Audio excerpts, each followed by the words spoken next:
All right, looks like I'm here. Hello, everybody, and welcome to Astro Coffee Hangout. My name is Tony Darnell from deepastronomy.com, and you are watching something that we do very informally every Thursday. Ordinarily, this time, I usually do one of two things. I either have a hangout from the American Astronautical Society, and those are infrequent in terms of when we schedule them, but we do have 4 more online for 2020. So we got those. We're getting those in the works now for the remainder of the last quarter of this year. So look forward to those. And then on those off Thursdays, I usually talk with Dr. Brian Keating about whatever he's working on at the time, which is usually something pretty cool in terms of an interview with an author, because he knows everybody, and we try to highlight some of the interviews that he has on his channel. But he couldn't make today, and instead of not streaming, I thought I would just come on here and connect with you guys a little bit and talk a little bit about something that I'm interested in, and I think most of you are too, and that is the TESS mission. The Transiting Exoplanet Survey Satellite has just completed its primary science mission and is beginning its extended mission. So I thought we'd talk a little bit about what TESS is doing, and I'll give you a quick update on this. I talked about this briefly on my T Cubed stream, which I do on Twitch. It's T Cubed, means Tony's Twitch Tuesday, which at 3 o'clock at this time, I stream on Twitch and do something even more informal than this.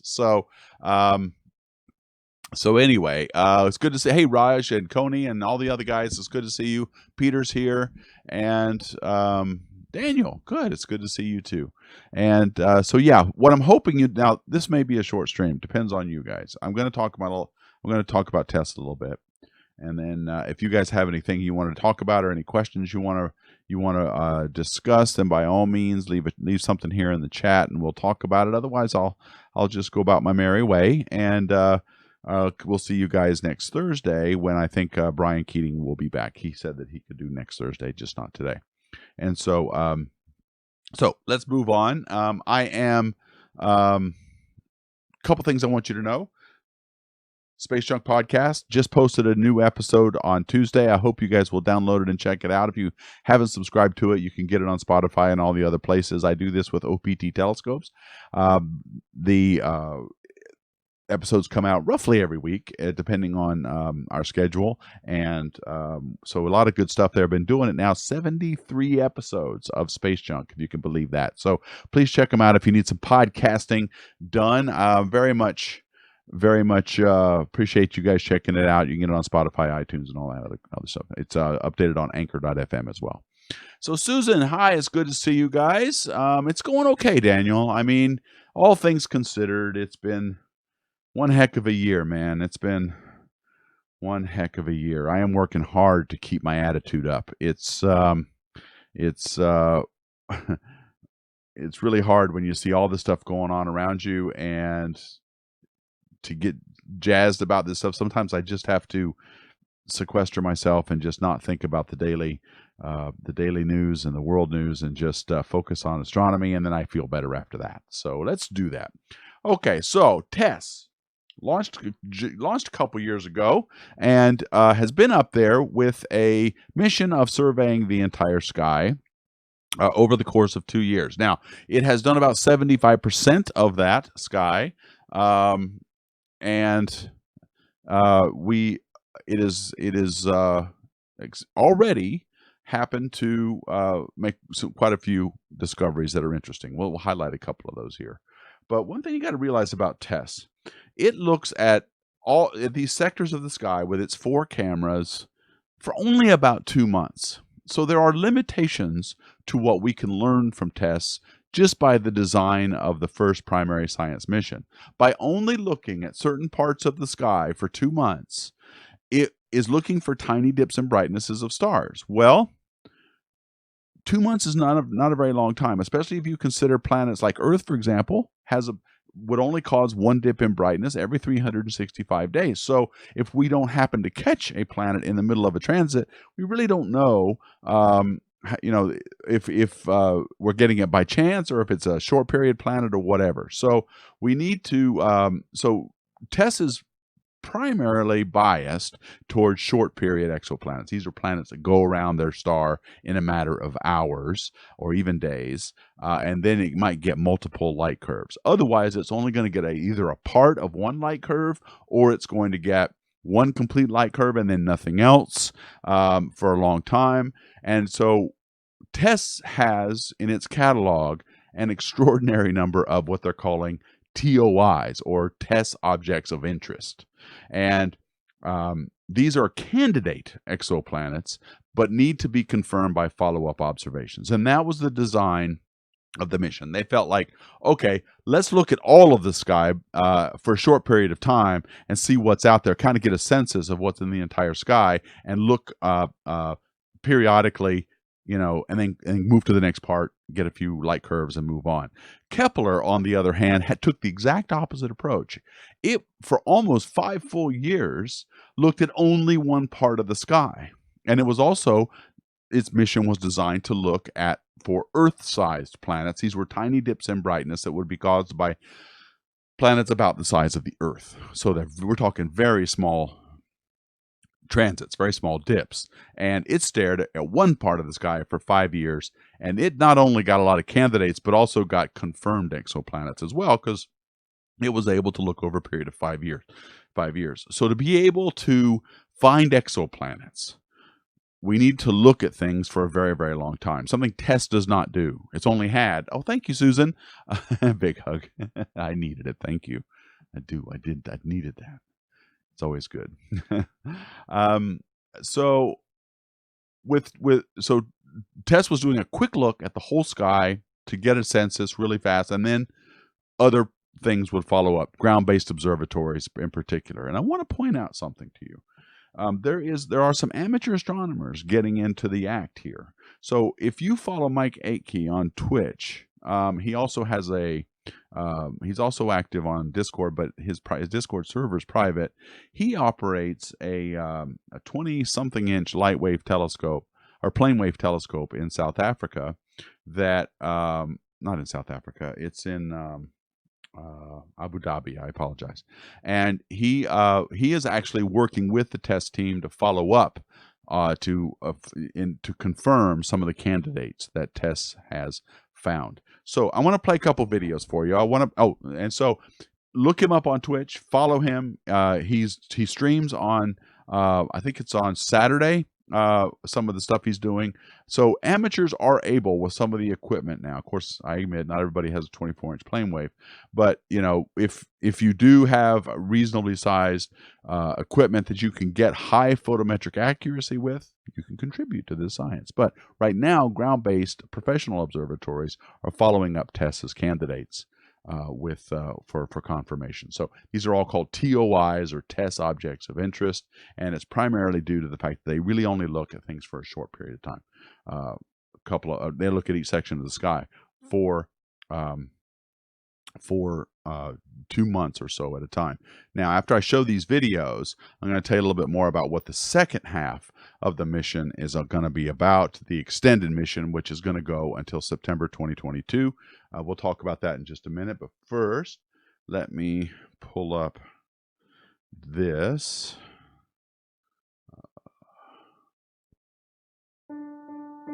TESS, the Transiting Exoplanet Survey Satellite, is NASA's newest planet hunter.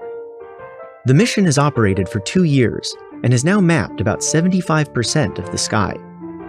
This enormous area of coverage gives scientists unprecedented opportunities to search for new worlds beyond our solar system, as well as other cosmic phenomena. TESS completed its initial sky survey in July 2020. This giant mosaic is made from 26 sector images. Each sector is a 24 by 96 degree strip of sky monitored by TESS's 4 cameras for about a month. Here are some of the noteworthy discoveries from TESS's second year. TESS discovered a trio of planets around GJ 357, a red dwarf star just 31 light-years away. The system's farthest planet, with about 6 times Earth's mass, is especially intriguing. It orbits in the outer part of the star's habitable zone. If this planet has an atmosphere thick enough to keep its surface warm, liquid water could exist there. TESS found another planetary trio around the star L98-59. The innermost world is the littlest found by TESS and is 20% smaller than Earth. Later, scientists announced TESS had observed a star being torn apart by a black hole. Catching one of these tidal disruption events showcases the mission's ability to spot many kinds of short-lived phenomena, like stellar outbursts and supernovae, underscoring TESS's importance for studies beyond exoplanets. In early 2020, scientists announced TESS's first Earth-sized planet orbiting in its star's habitable zone. This world, called TOI 700d, is a little larger than Earth and probably rocky. Based on TESS and Spitzer data, researchers were even able to model potential weather systems. Analysis of the planet's atmosphere, if it has one, will have to await future space-based observatories like NASA's James Webb Space Telescope. Missions like TESS and later Webb help contribute to the field of astrobiology, the interdisciplinary research on the variables and conditions of distant worlds that could harbor life as we know it. TESS has found many systems very different from our own. TOI 1338 has a Neptune-sized planet orbiting a pair of stars. Kelt 9 has a fast-spinning star with hot poles and a cooler equator. Kelt 9b orbits over the poles, resulting in star-induced seasons that only last a few hours. Now that its primary mission is complete, TESS will return to the southern sky for another year-long survey. Many new planets, as well as more brief cataclysmic events, await astronomers as they scour the flood of TESS observations.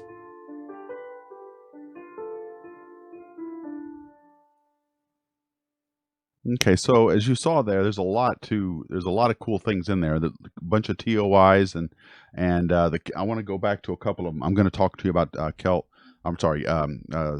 KOI 700 or 701, 700D and Kelt 9B as well in just a minute. But let's go back to something here. I want to show you.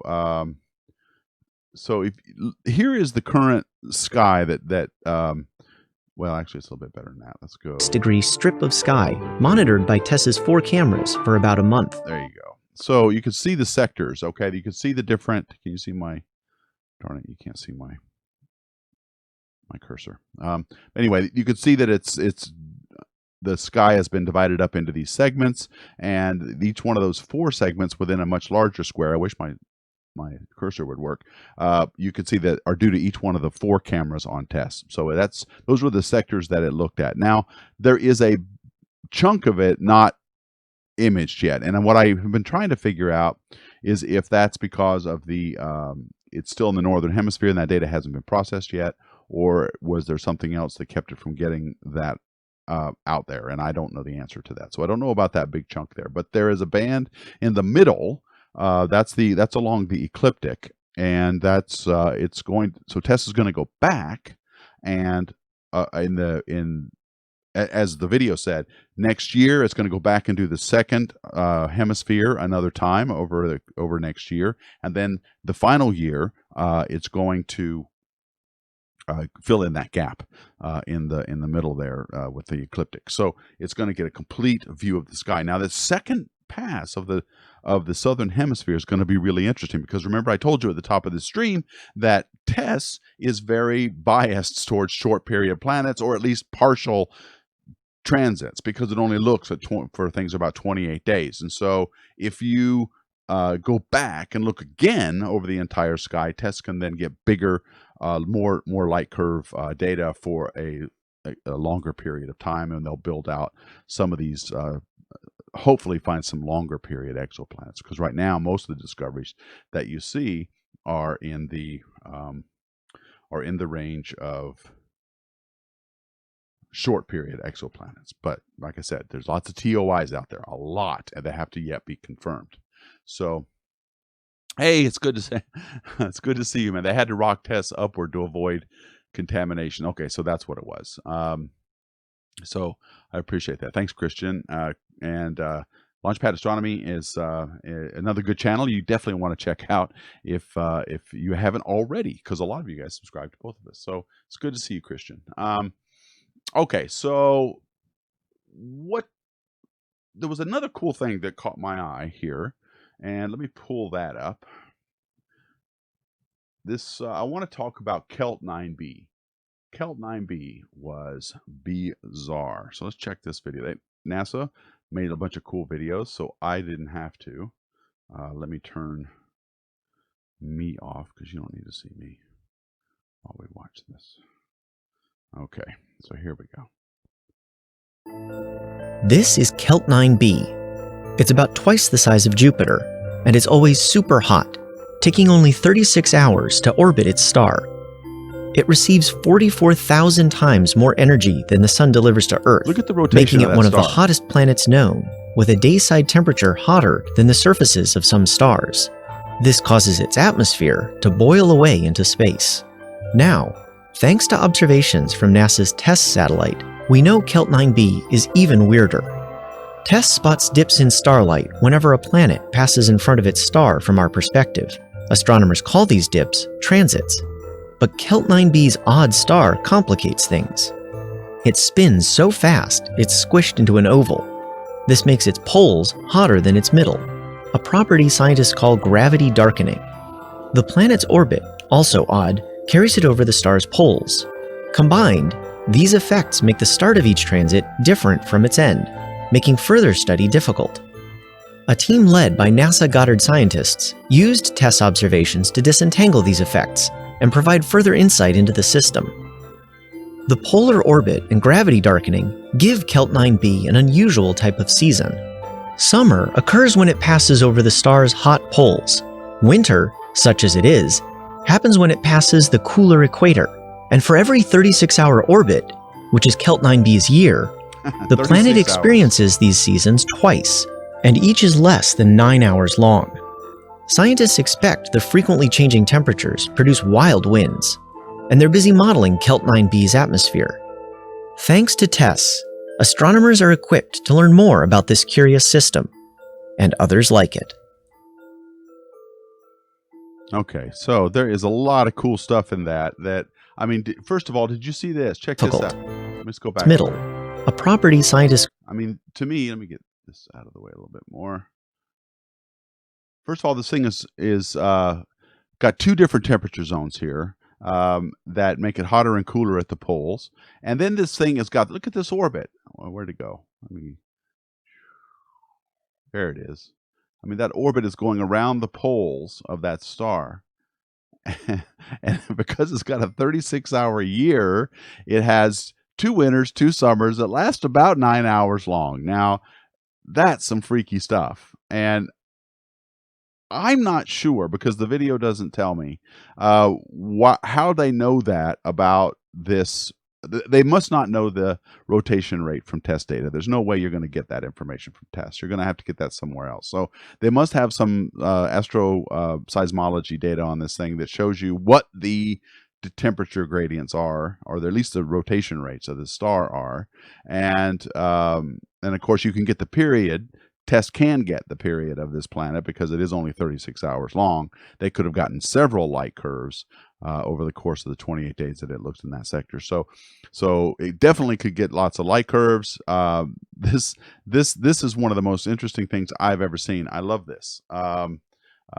So probably tidally locked. I don't think the video said if it was or not.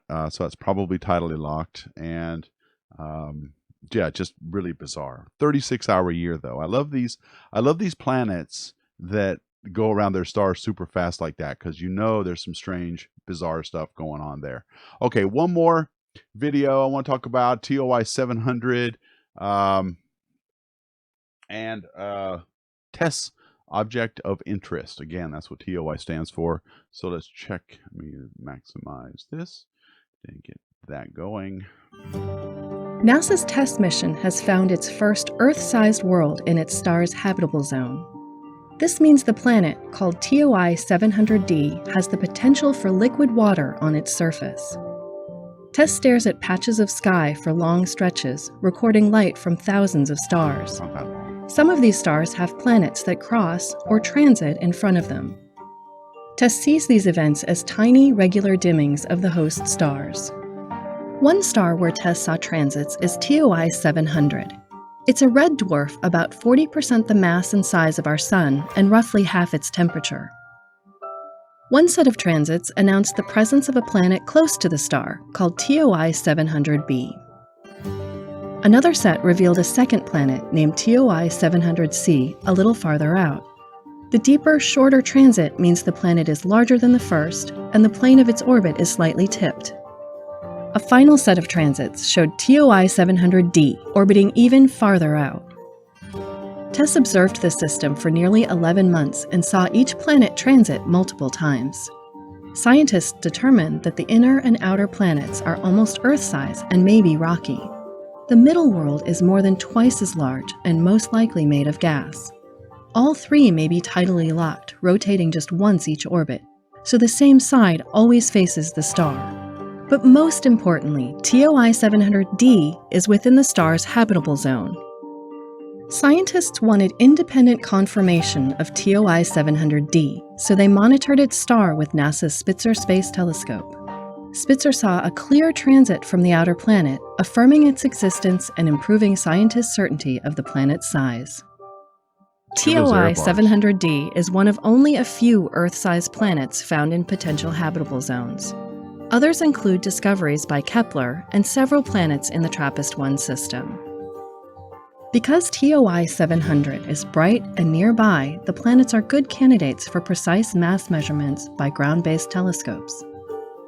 Future missions may also tell us if the worlds have atmospheres, but scientists need to know what kinds of signals to look for. Researchers at NASA's Goddard Space Flight Center created models of the planet to explore its potential conditions. One version is a water-covered world with an atmosphere similar to early Mars, but denser. Another looks like a completely dry version of today's Earth. Both models have vastly different surface temperatures. Light passing through their atmospheres creates distinct signals because different molecules are present. By simulating these data now, scientists can make predictions for real future observations and narrow the range of TOI 700d's possible conditions. We still have much to learn about the TOI 700 system, but thanks to TESS, Spitzer, and the work of many scientists, we're beginning to form a picture of its exciting new worlds. Okay, so there was a lot of cool things in there, but you know, look, let's just look at that for a sec. That's a little bit pie in the sky, folks. No one knows what this thing looks like right now. Okay, unless NASA does this, I think, to help capture our attention a little bit, but they don't give enough caveats, I think, for some of this stuff. We don't know that this thing even has an atmosphere yet. So, but I do want to point out this. This is an interesting set of light curves here. Oh, you can't see one of them because I'm in the way. Let me get out of the way. Hold on. This is the kind of thing you can learn from light curves, right? The one in the far right is the 700D. You can see, you could get an idea of how big a planet is by how deep that curve is. I wish I could give you my cursor, but there's no. Oh wait, maybe you can. Oh, there it is. Okay, yeah, my cursor just appeared. So you could see the size of a planet by how deep that curve goes down. You could get some idea of its period by the length of this dip here. And if I remember what the video said, this is an example of a light curve of a planet that's oblique. We're catching it just as it grazes on its ecliptic plane as it goes around the star. And then here you could see a different shaped light curve, slightly larger but shorter across the dip, and that means it's going faster. So 700B, C, and D in these planets, there is a characteristic rule of thumb that astronomers use to determine if these are rocky or not, and it's, to me, a pretty flimsy way of doing it. I think there is you can infer their masses a little bit you can certainly infer their size from the transit, right? And so by that piece of information, they somehow look at saying, well, if it's a certain size, then it's probably a certain mass, and then they can go, it's probably rocky. But the key term in all of that is probably. And they're absolutely right when they say that we need things like JWST to come along, which has higher resolution and also has near spec on it, which will be able to see if it does have an atmosphere or something else. They kind of they said that made it a little bit misleading. The video says that looking through the atmosphere, you can see these elements. Well, we don't even know if there is an atmosphere there. So that's a little premature to say that. If it has an atmosphere and you look at it with a spectroscope or spectrograph, and you see these elements, you can get some idea of what it's like, whether it's rotating, whether the temperatures are, all of these things you can get from a spectrograph. But we don't have that information yet, and we need JWST for it if it ever launches, right? I mean, they're saying right now, in case you care, most of us don't anymore, JWST will launch sometime in October 2021. They've delayed it from March of 2021. My money's still on March of 2022. I think it's going to get delayed again. The latest I've heard about the mission is that it's all stowed up and folded and ready to go. It passed some pretty critical reviews in the spring, which had to happen. So now it's all getting ready for launch. From here on out, it's all about launch.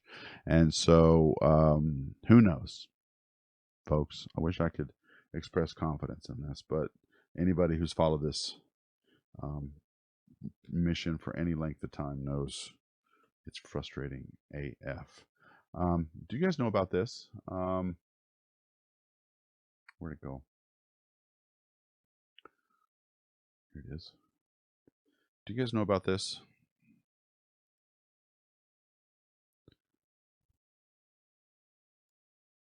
Web VR, JWST virtual experience. Apparently, if you've got a Oculus or what does it say? This works with an HTC Vive, Oculus Rift, or Valve Index. You can play this game. I kind of want to do it.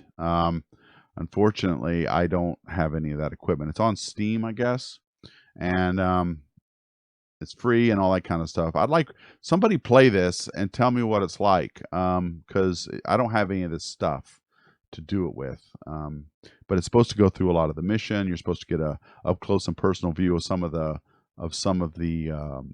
exoplanets it's going to see, stuff like that. So anyway, it's if you do some searching on Steam powered web VR, you'll probably get there. I mean, here's the thing. Let me just put it on the chat. That's where it is. That's where I'm looking now. So yeah, I'd like to know what you guys think of this, if anybody wants to play with it. So cool. All right. Yes, October, Halloween 2020. They say that, Christian, but come on. Do you think it's going to happen? Are you a believer? NASA doesn't have very strong Kool-Aid, but when you drink enough of it, I guess you can. My problem is Northrop Grumman. They just don't seem to care. I mean, Northrop Grumman is one of those military contractors that's used to getting cajillions of dollars to build like a landing gear on a fighter plane or something, or they build some aircraft carrier or some crap like that. Although they've managed to make JWST cost as much as an aircraft carrier, I just don't get this feeling like they're into it. It's like it's just not enough to hold their attention. That's how big they're used to working. And JWST was kind of this little cute thing that they do. So I mean, that's just my feeling. It's my personal opinion. I just don't feel like they, as a company, they're into it. Now, the people working on it, I've met many, many of them, and they're very motivated, very good, high quality people. John Aronson is the chief engineer on the project. Really great guy. Works for Northrop Grumman. I love talking to him. I've had him on a couple of hangouts, and he's really good, really cool. But I don't know, man. It's just like every once in a while, this stuff pops up, and you're like, what are they thinking? So, I don't know. Well, good. You stay hopeful, Chris, and I'll I'll try and join you. I'm in a negative place about a lot of things, and JWST is one of them. I wish we could just get this thing launched, and even then, I mean, it's just based on the way the testing went. They had so many do-overs. There's no do-overs after launch, and I'm really worried about the deployment, especially. And so, God, I don't know. I don't know. And what I think this is going to do is have a detrimental effect on a lot of future huge, what they call, I guess they call them great observatory project missions. These are these ones like Chandra. Hubble was a great observatory mission. Spitzer, and others. Those big space telescopes that cost multi-billions of dollars. I think that's going to hurt those, because along comes WFIRST, right? WFIRST is going to cost some fraction of what. I don't even think it's going to make $1 billion. Well, I say that now, but they got a head start by getting those NRO chassis from those Hubble NRO chassis that they were able to start with, and so they got kind of a head start. A lot of it is using off-the-shelf equipment, except for the detectors, and of course the field of view is going to be very challenging for WFIRST. It's going to be looking at this huge swath of sky. The Vera Rubin, I keep calling it WFIRST, and I probably should stop. Vera Rubin Space Telescope. No, or is it the Grace Roman? Oh man, they did that to me on purpose. They changed the name of two of the biggest missions at the same time, and now I get them confused. Is it Grace Roman is what used to be WFIRST, and Vera Rubin is LSST. Okay, sorry about that. Glass is not always full, man. Your career should not be building one telescope; it should be many telescopes. Well, James, you bring up an interesting point. If you think about the life cycle of some of these telescopes, right? I was talking about this the other day with someone I was actually talking about it on Space Junk, the Space Junk podcast I just posted, that these missions are careers in and of themselves, right? Look at things like, Hubble was conceived and in the 1980s. And it was, hey, thank you, Adam. It's good to see you again, by the way. It was conceived in the 1980s, launched in the 90s, and has been up there for 25 plus 20, let's see, it was 2019. Gosh, so yeah, it's been up there 25 plus years, right? So it's been up there quite a long time. That's a career.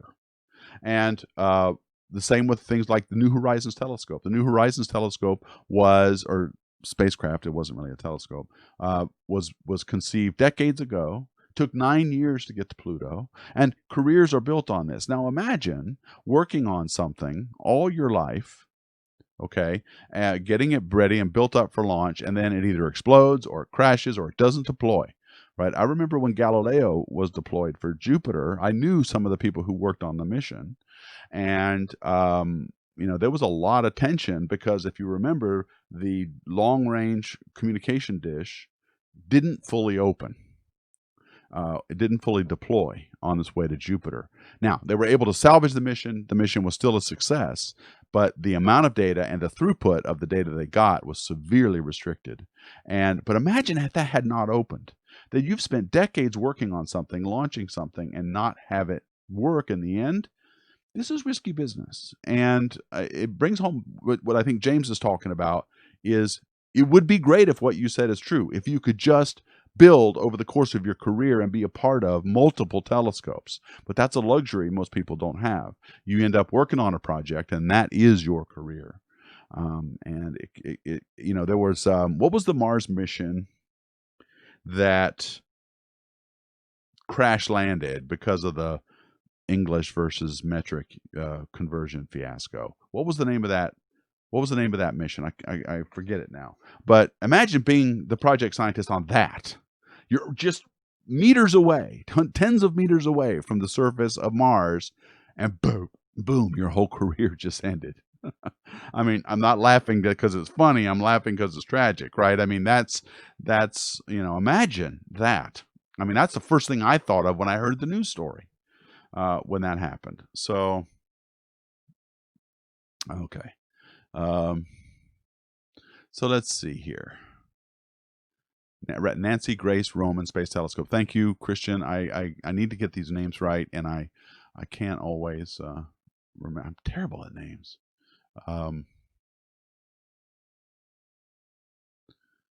Let's see. Historically, they didn't give a damn. When one of their top engineers didn't have anything to do, they put them on JWST and moved them off to the next big country. You talking about Northrop Grumman? Yeah, yeah, most definitely, guys. That it's not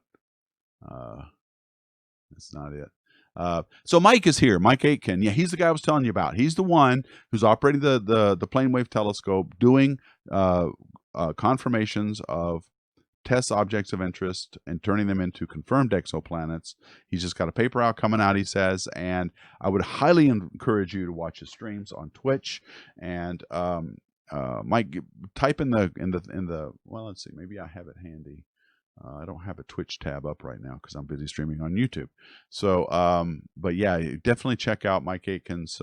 He also streams on Clear Skies Network as well, which I stream on. Well, as much as I can, but right now hasn't been enough lately. Yeah, and let's see.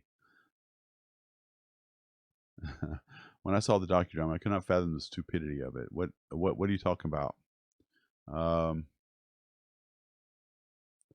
They learned when they turned on Hubble that the images were fuzzy, built it right to accomplish the mission. Yeah, so Hubble is another example of a, well, okay, that was a much more visible problem. Remember when Hubble launched, it had a very basic optical error, spherical aberration. It is something that even amateur telescope makers know how to fix, right? And this was built by Perkin-Elmer, and it had spherical aberration, which meant that it couldn't focus. So we built this multi-billion-dollar telescope by today's money, and put it up there, and it had fuzzy images. It took NASA decades to recover from that black eye. Of course, Nick Moss was later put on. No, not Nick Moss. What was the name of the corrector? I'm terrible with names today. Anyway, they installed a set of glasses to correct for the spherical aberration, one of the first Hubble servicing missions, and the rest is history, right? It became one of the most beloved telescopes ever in the history of the universe because of the kind of perspective that Hubble provided. They were able to fix it because of the space shuttle, and it was designed to be built and captured by the space shuttle. And while one could argue that was both the stupidest and the smartest thing you could do with that telescope, it turned out that it has enabled it to be up there. I mean, the nominal mission was 5 years, followed by 10 if it still worked. Here it's had 5 servicing missions. The last one was in 2009, and here we are, 2020, and it's still working. Okay, so it's having, those servicing missions turned out to be real serendipitous, and every time it went up, it basically turned it into a new telescope. Especially the last servicing mission in 2009 really turned that into a completely new telescope. Now, of course, if you look back on that, what is that? It's 11 years ago. It's been up there, and so it's aging. I talked to Carol recently about Hubble's still working great. Carol's the Hubble project scientist, and she they're conserving the gyros and a few other things that they need to make sure. The hope and the goal originally in 2009 was so that to keep Hubble operational, because Michael Griffin, the administrator at the time, was going to let it die. Was just going to let Hubble die. They weren't going to service it anymore. He was canceling the space shuttle program. It was just going to die. But there was such an uproar about it publicly. Some of you may remember this, that he decided to go ahead and dedicate one more servicing mission to it, and it was a doozy. They really took advantage of that servicing mission to get everything that needed to be replaced. It has Wide Field Camera 3 on it now. It has new spectrographs. Near spec was updated. Not near spec. STIS and all the things that are currently on Hubble got a lot of upgrades, better computers and all this kind of stuff. So it became a much better, much different, much brand new space telescope by the time that was done. And could you imagine if they had just let it die? If they had just, if we had just let Hubble, it would be long gone by now. But one of the motivators was, that, hey, let's have it be up and running at the same time the James Webb Space Telescope is up and running. Well, that window is closing fast, and we need to get JWST up there before the gyros fail in Hubble, or one of the camera detectors start degrading so much. I mean, it's already, all of these things are having their effect. And Hubble is not going to be around for too much longer, sad to say. It's got a definite end of life coming to it, and it's a hard end. Nothing is going to be able to go up and fix it. John Grunsfeld did put on the bottom of Hubble, if you look at some of these images, a little ring, little black ring. And I think they called it a remote manipulation device or something. You know how NASA is with stuff like that. And so it was something that was just a ring that something could grab onto. Anything that could grab onto it, with the hope that maybe somebody is going to build a robotic repair mission that might be able to just grab it, maybe push it up into a higher orbit, because that's going to be one of the things that limited. I think it's 2030 something. It's going to decay enough that it will start to have to be deorbited. I have to look at my notes, but it's somewhere, I think, in about another 7 to 10 years, something like that. It's gonna start to go down, just by virtue of its orbit, right? But the good news there is there are actually companies, I've done hangouts with them, that are working. Their sole business model is to launch robotic devices to go up, grab onto satellites, fix them, move them, deorbit them, do all kinds of things that need to happen. And if that technology gets matured enough, then they could easily, hopefully in the next decade, go up and at least push up Hubble, even if it's not working, to keep it in orbit so that it doesn't fall down to Earth and we lose it entirely. It would be great if somehow, this has been suggested by you guys actually, if somehow we could turn that into some kind of park where you could go, a museum where you could, in orbit, fly by Hubble and take a look, in the same way that's kind of like a la Artemis. If you've ever read the book by book Artemis by, what's his first name? Something Weir. It was a good book. Anyway, the Apollo landing sites had all been turned into national parks, and you had to you couldn't go anywhere near them. Everything was like sacred, and you couldn't touch anything. So it'd be a lot like that for Hubble if you could somehow make that happen. And I think that's a good idea. Only a certain few could see it because you'd have to go into space, but it's kind of nice to know what's up there. I don't know. So John Suffolk's NASA isn't able to service Hubble anymore. That's true. But someone like Elon do it instead. Someone like Elon, but probably not Elon. And the reason is he's not focused on repairing things. He's focused on other stuff like getting to Mars, SpaceX.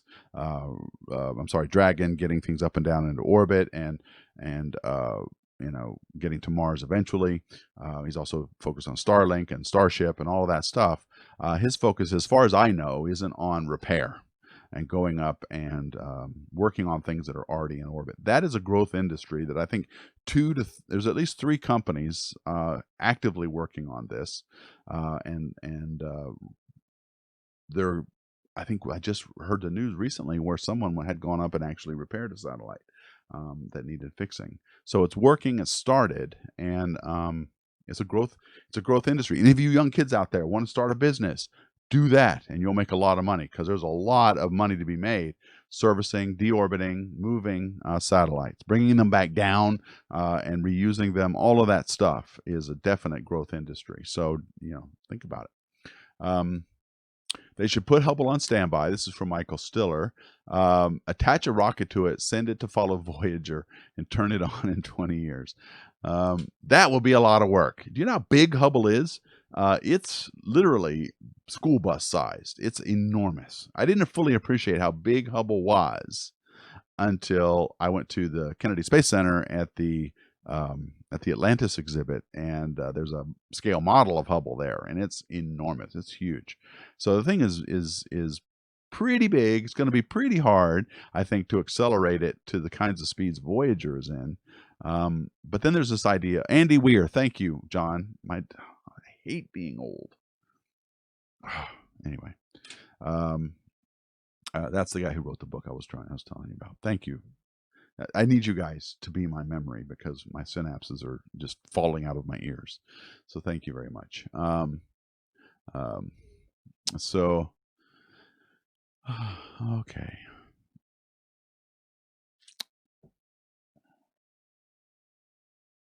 Let's see. Holondo or Holodno. What would we be able to add to Hubble if the space shuttle were available right now? Well, that's a good question. If you were to add something to Hubble now, I think the consensus would be more infrared detectors. Now, the Wide Field Camera 3 is already pretty sensitive infrared, but in the infrared. But I think they would want to add more because they degrade over time. The ones that are on Hubble now are degrading. And I think they would want to upgrade the ultraviolet capabilities on Hubble. Hubble is the only telescope right now where we can get images in the ultraviolet. We can't really get that on the ground because of the atmosphere. It blocks most of the UV radiation. That's good for us, but it's not so great for UV astronomers. And right now, Hubble's the only game in town. JWST doesn't have any of those detectors. So I would bet that there'd be a huge contingent wanting to look at UV at the UV spectrum. So we'd probably put more of those in. And STIS is also really old. The spectrograph, I forget what STIS stands for. Anyway, it's a spectrograph that does a lot of what NearSpec is going to do, but they could make that more higher resolution, I think. And so I think those would be the scientific instruments that they would want to upgrade and replace. Keep the infrared capability, restore the UV capability, and then of course there's the housekeeping stuff you want to do, like we'll make sure momentum wheels are working okay, and the pointing gyros and all that kind of stuff are working all right. So I think that would be the big push for a lot of this stuff if people were going to upgrade it now. You can't really do much to the size of the mirror. The optics are fixed already, so I think the chassis and the optical tube assembly, all of that's going to pretty much stay the same. So you really can't do much of that because that's just an integral to the telescope itself. So that's a good question, though.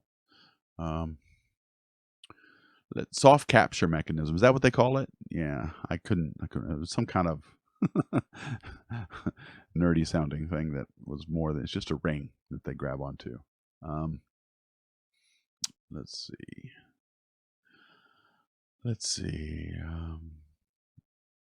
The girl who ranted at her boss so she could go to the toilet in the building instead of across town. It's Nancy. Oh, I think she's done more than that. Nancy Grace. No, you're making that mistake. Yes, I think there's more to it than that. Did they upgrade to ceramic reaction wheels in Hubble? I don't think so, Heartfelt, but I don't know for sure. Thank you, Mike, for telling people when you're streaming. That's good. Definitely check out his live stream. So, all right. So let's see. All right. Do you guys have anything you want to talk about before I head out? Do we have radio telescopes in orbit? No, we don't. Radio astronomy can be done quite well here on the ground. Just one look at ALMA, and you can see the kind of work that can be done. ALMA is in the South American desert and is doing amazing high-resolution work. Did you guys hear about Arecibo? Speaking of radio telescopes, Arecibo got damaged. That passed my news feed.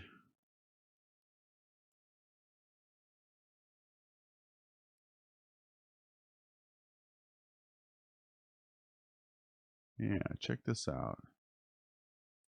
This is pretty sad news. Puerto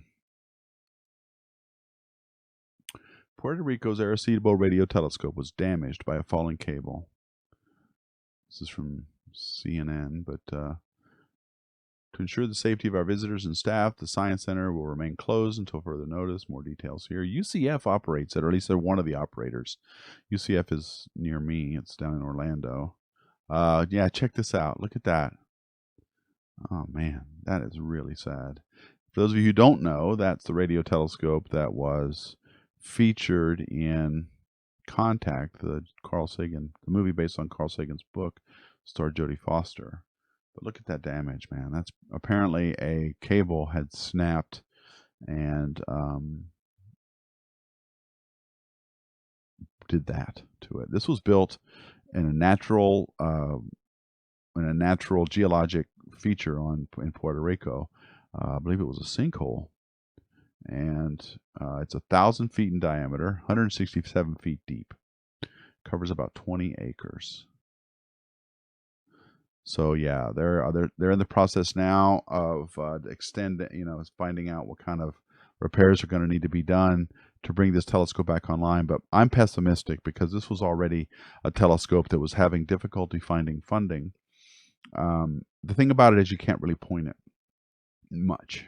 You're dependent on where the Earth is rotating and things for your sky coverage. But this was already having trouble getting funding, and I think National Science Foundation started building this and operated it for a long time, but now UCF manages it, University of Central Florida. But one of the auxiliary cables that helps support a metal platform in place above the Arecibo Observatory in Puerto Rico broke on Monday, August 10th, causing a 100-foot-long gash in the telescope's reflector dish. Operations at the UCF-managed observatory are stopped until repairs can be made. It occurred at 2:45 a.m. when a 3-inch cable fell and also damaged about 6 to 8 panels in the Gregorian dome and twisted the platform used to access the dome. It's not yet clear what caused the cable to break. So there you go. It's endured many hurricanes, tropical storms, and earthquakes since it was built 50 years ago. Repairs from Hurricane Maria in 2017 are still ongoing, though through it all, the facility has continued to contribute to significant breakthroughs in space research in the area of gravitational waves, asteroid characterization, planetary exploration, and more. Yeah, I hate hearing stuff like that, man. So anyway, well, I don't think that one's coming back online anytime soon. That's my personal opinion. I don't know anything more than what I just said, but it's sad. It's very sad. So it was, yeah. So Uncle Bill, they're talking about Maria. They were still working on it. So that's sad news. Let's see, what do we got here? Are there any plans? Nick Hardy's asking, are there any plans on getting an array of smaller telescopes up in orbit that could work together?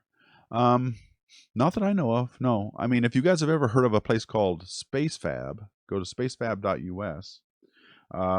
They are a private company that's going to put a CubeSat-sized space telescope up there. I think it's 8 inches is going to be the aperture diameter.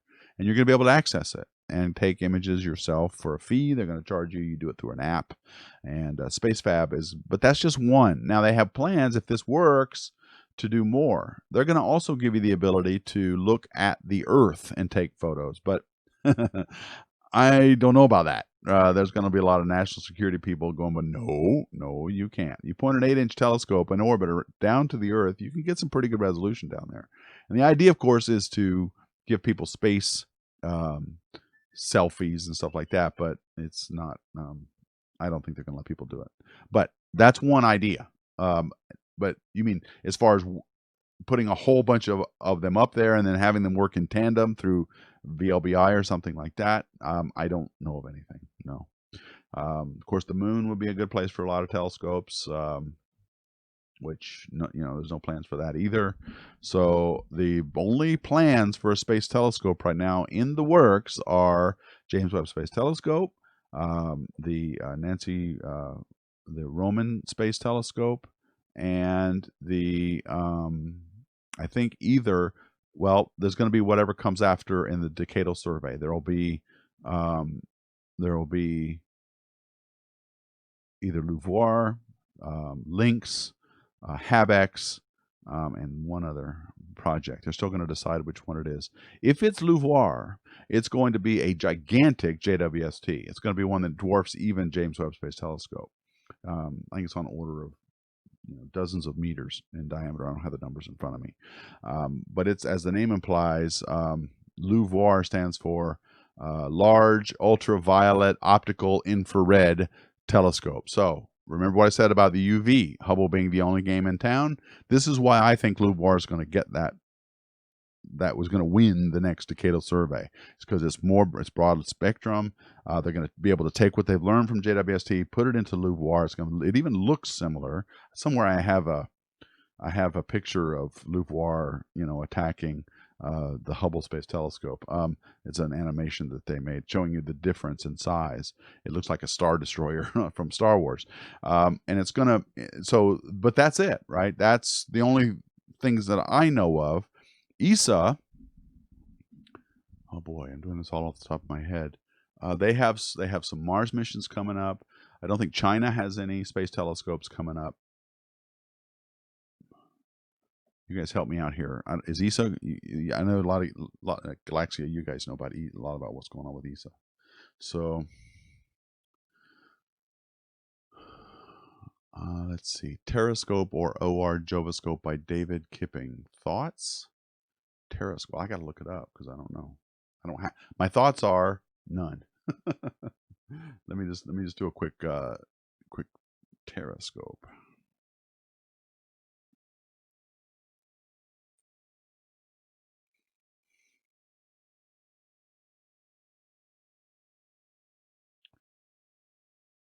Is it this?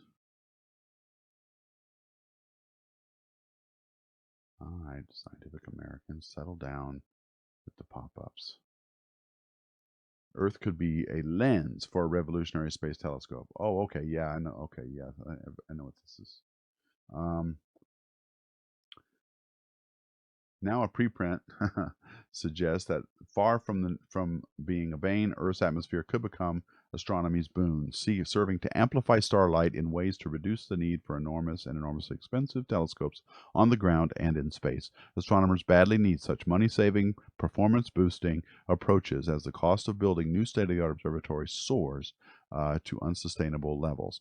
The most obvious ways to make new discoveries are to look deeper into the heavens or to find fainter objects, which require making ever larger mirrors to collect as much starlight as possible. But that strategy is fast becoming prohibitively expensive.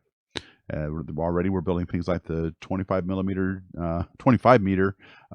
GMT, of course 6.5 meter JWST. Those are all hugely expensive. But David Kipping, author of the paper, says, which will be published in the publications of the ASP, says his concept could lead to a terrascope that at only 1 meter across would collect as much light as a 150 meter mirror.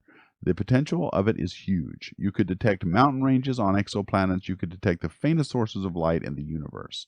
A terrascope, Kipping suggests, might even unveil signs of life and all kinds of amazing, wonderful things.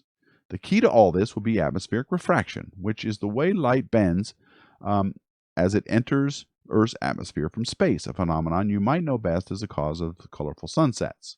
In certain situations, refractions can focus a huge amount of light into a small area, erasing the need for a giant structure to catch it all. In particular, light from far-off sources can refract through the upper atmosphere to form a cone around Earth, projecting rays that come together to a point slightly closer than the moon and extend outward in a straight line.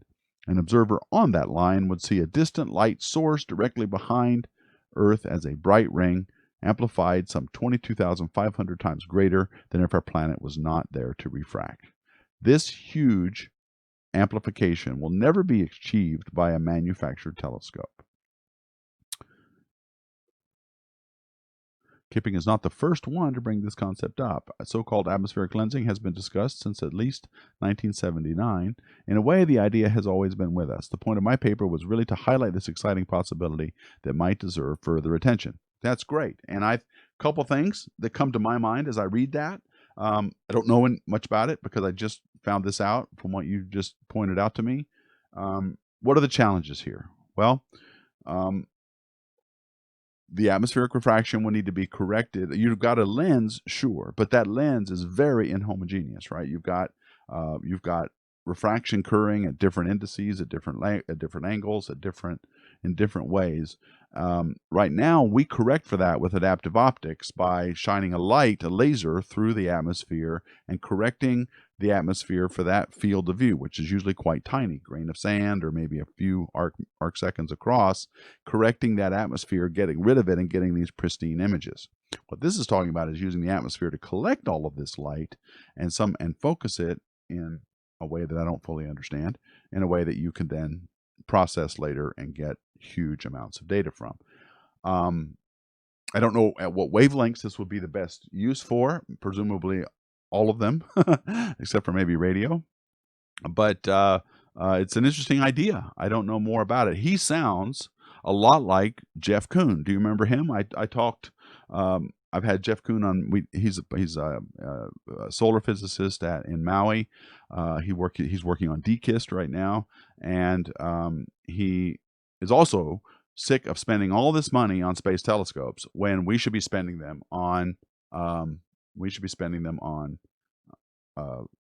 better ground-based telescopes. He wants to build the EXO Life Finder telescope, which I've told you about. It's a series of off-axis mirrors that go around in a ring that collect light that focus it at the center, where each off-axis element goes into its own secondary, and all of these optical tube assemblies that sit in a big ring, I don't have a picture of it handy, would allow us to get the resolution necessary to see, not only resolve the disks of exoplanets, but we would also be able to see the albedo changes as well as features on the surface of these planets.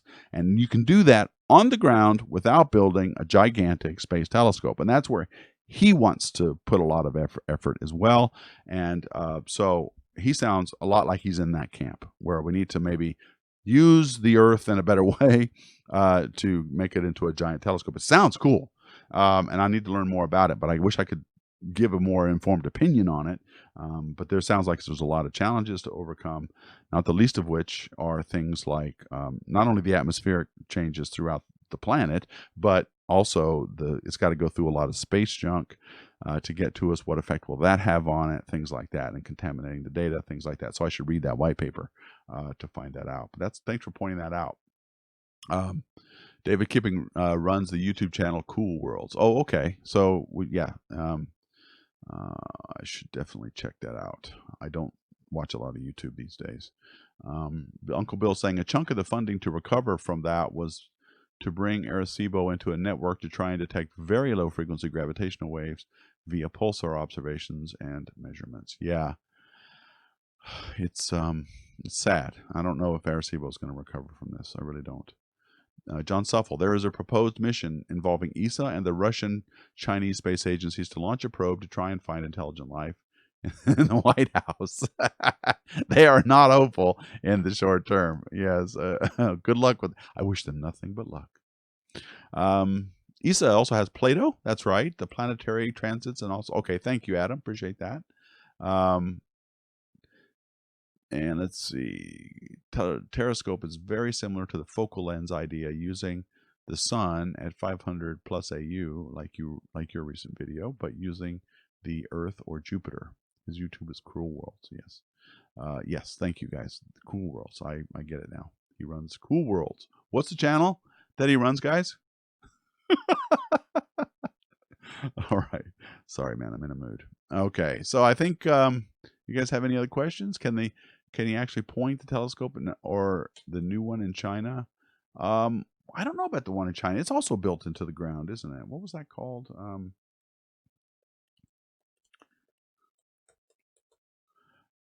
Had a really cool FAST. That was it. The 500-meter aperture spherical radio telescope. Yeah, 500 meters. Here's what Wikipedia says about it. So let's see. The 500-meter aperture spherical radio telescope, nicknamed Tinyan, Eye of the Sky and Heaven, is a radio telescope located in the Daodang Impression, a natural basin in the Pintang County, Jinzhou southwest China. Consists of a fixed 500-meter diameter dish constructed at a natural depression in the landscape. These things really, I mean, you say they can't be pointed, but they do have something called an active surface. So, and it's the same is true with Arecibo. You can change some of the point. You can get slight pointing with it, like by moving around some of the optical elements, about the radio elements in the antenna. So you can do some pointing with it. It's not completely rigid, but not much. You can't do much. So anyway, yeah, this is fast. That sucker is big. So, yeah.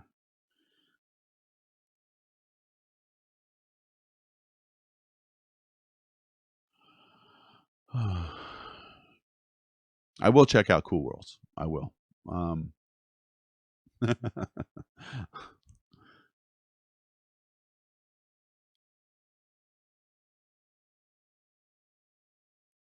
Yes. Okay, guys. Well, Christian's like Terrascope is using atmospheric refraction versus gravitational lenses. It's really a nice concept. It relies on very different physics than SGL. Do them both. Absolutely. Can't do enough. Can't have enough telescopes out there for sure. All right, guys. I'm gonna stop here. I'll be back on next Thursday, either with Brian or by myself, one of the two. And I also want to let you guys know that I am producing content on library, it's library.com, I believe, LBRY. And I have a Deep Astronomy channel there. It's a blockchain-based platform that I'm posting content on now because YouTube has basically irritated me beyond belief. So I'm done with YouTube as far as posting new content. So please check out lbry.com, library.com. And I'll also be in Space Junk Podcast every week. So please check that out. I'm still producing that podcast. And Tony's Twitch Tuesday on Tuesday, 3 o'clock Eastern Time on Twitch. And Clear Skies Network Tuesday evening, 9 p.m. Eastern Time on Twitch as well. That's what I'm doing. And I'm doing all these things. So thank you guys for hanging in there. Thanks for showing up and talking with me about astronomy. See you guys next week. And thank you for watching. And as always, keep looking up.